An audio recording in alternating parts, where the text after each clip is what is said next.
Yeah, obviously a better bounce back for Northwestern. I thought that the first half of that game defensively was exceptional. I thought we played very, very well. I thought we addressed Northwestern's physicality. I think they're one of the more physical teams in the Big Ten when it comes to screening, when it comes to just pushing up everything, being very physical. And I thought we did a really nice job of matching the point of attack. The ball screen with Leach, especially in the first half. Merez on Martinelli. The physicality, I think, was important. Bam did a nice job on Barnheiser. But a little slow start offensively, and then we got cooking. Stops led to transition. Great ball movement. We creased the defense, found the paint. And then a game that we made really good rim decisions. And so that was nice to see. Next up is Nebraska, a team that this year has been elite on the defensive side. I think they were as high as 4 maybe in the Ken Palm. On the defensive side, they do what they do.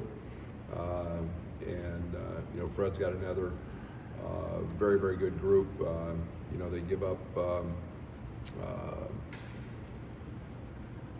they force you into some things offensively that they're very comfortable with in terms of guarding. They take away post-ups. Bryce Williams is having just an outstanding year playing on the ball for them. Gary's had some very big games. Those are familiar names. And then a name that's switched jerseys but's been familiar with the Big Ten, CJN's having a fabulous year, shooting plus 40% from 3 and a double-digit score. So great environment. Pinnacle Bank's one of the great arenas in the league, and the Husker fans always show up and expecting a tough night. It seems like adjusting to the absence of Thomas Brown was a major factor against Northwestern. You seeing that in practice? You expect it to continue? Yeah, we were able to work on it, and again, I don't want to beat a dead horse, but it was the sicknesses, and we've still had some of that. Carey's been out, with the flu.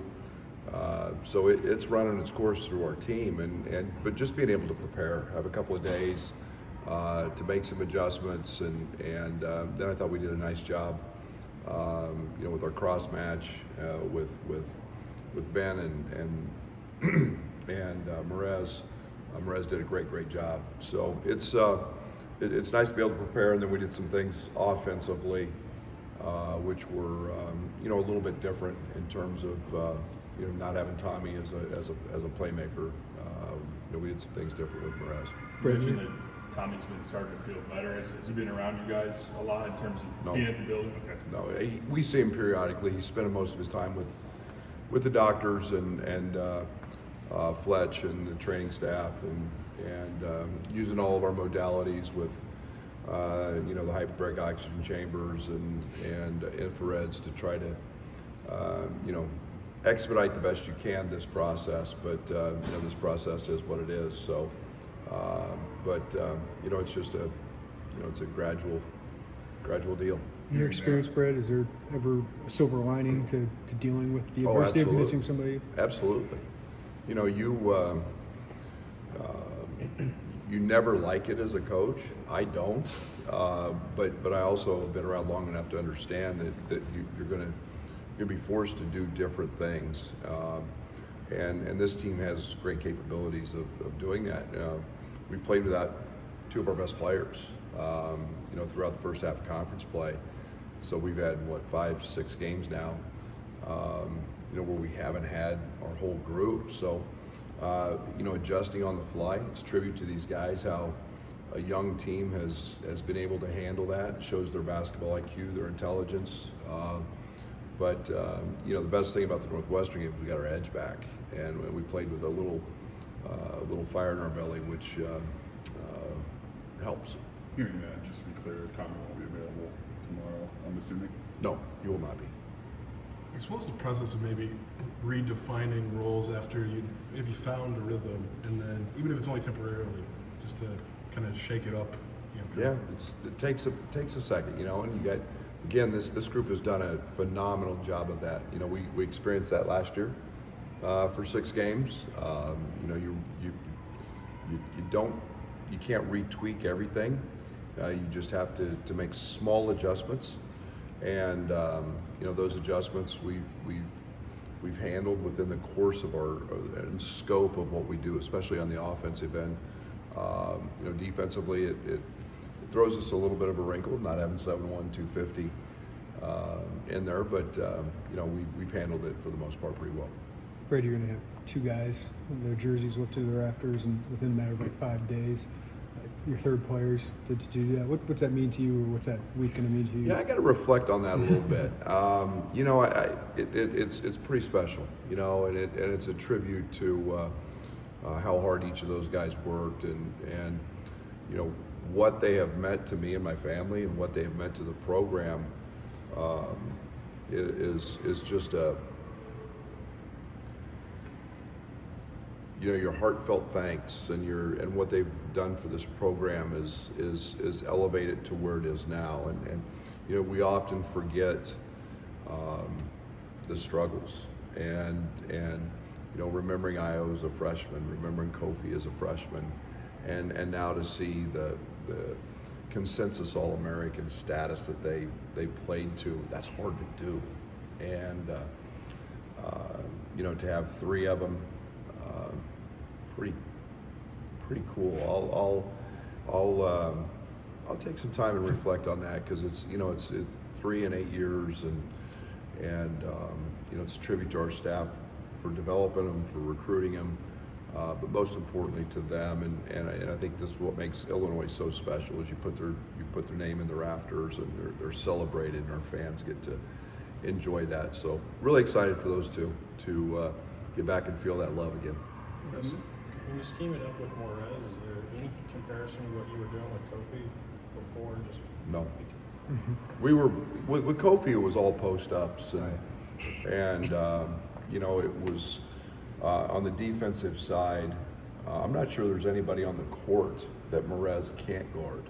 But Kofi was a little more limited to just basically guarding some centers and being in some drop coverage, and Morez is a very, very gifted athlete.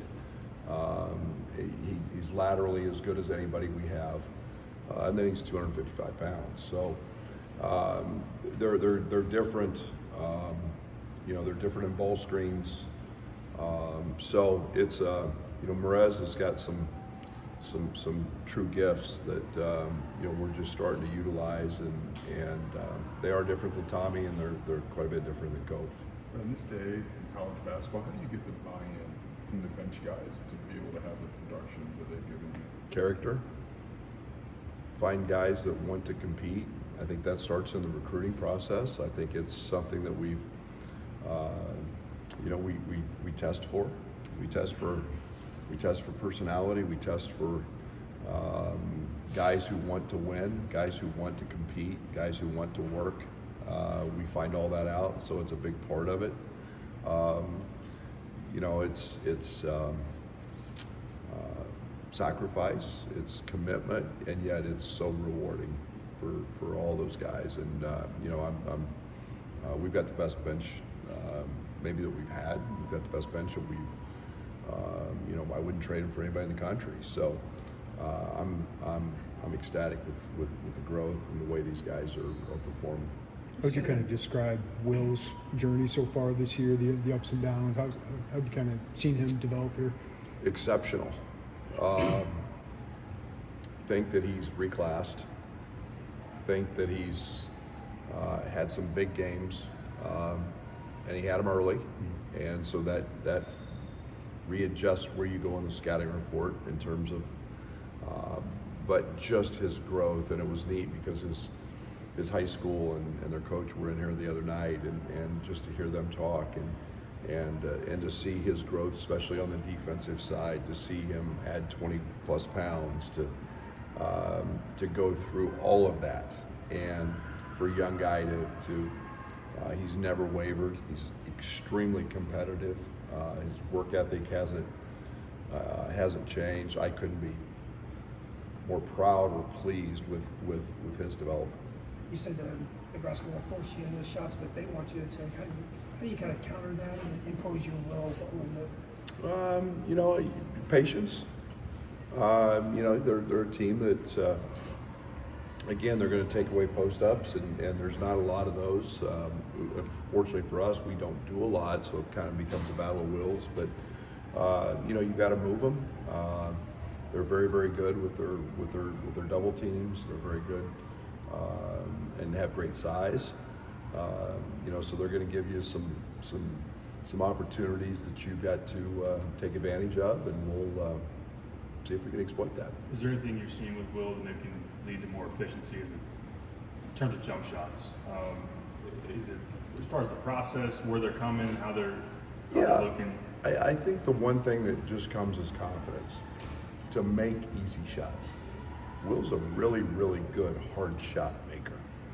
And he's very gifted at getting to his spots. I don't know if I've coached a player that's 6'8", 6'9". He's just shy of 200 pounds now, but thin, and that gets to his spots as easily as he does. And then he can do a lot with it. But it's the easy ones, you know, and it's the learning to take the physicality, learning to grow into wanting to get fouled.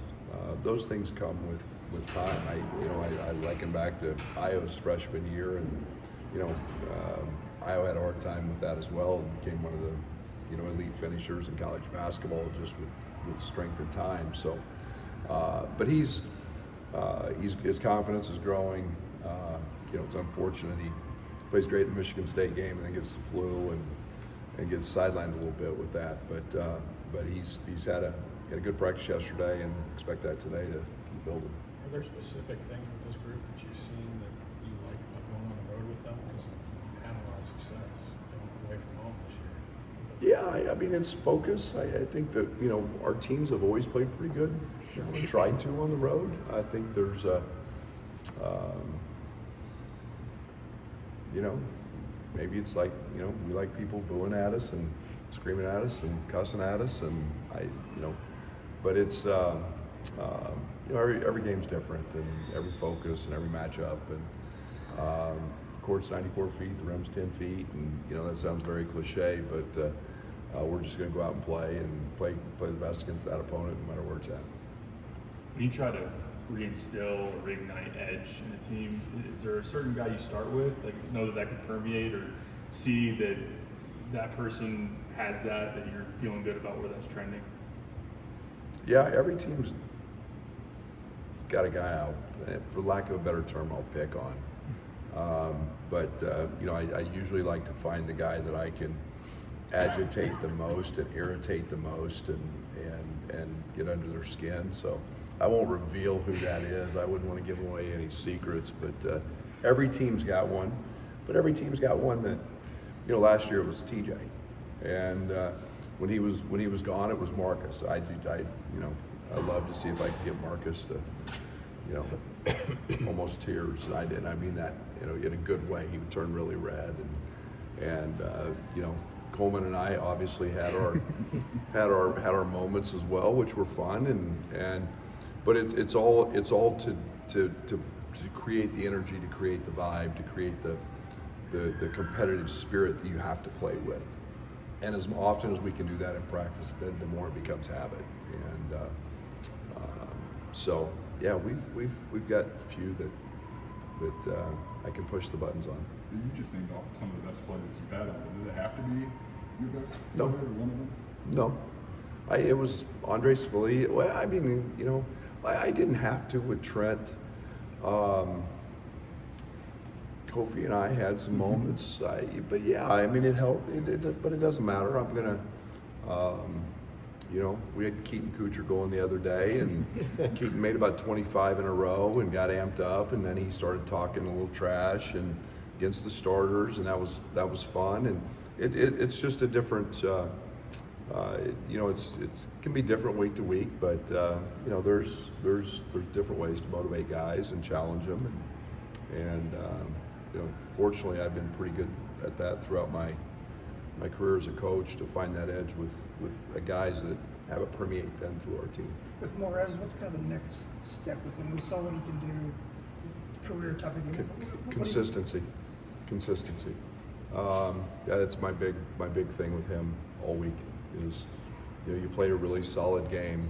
You came off a game you started against Maryland, you got your tail kicked, and now you got to go do that again. And just don't get out of character. Be who you are, but do what you do consistently every single night. And when he does that, he's a problem. And that athleticism, that strength is a problem. So we just want him to be as consistent on both sides of the floor as he can be. Thank you.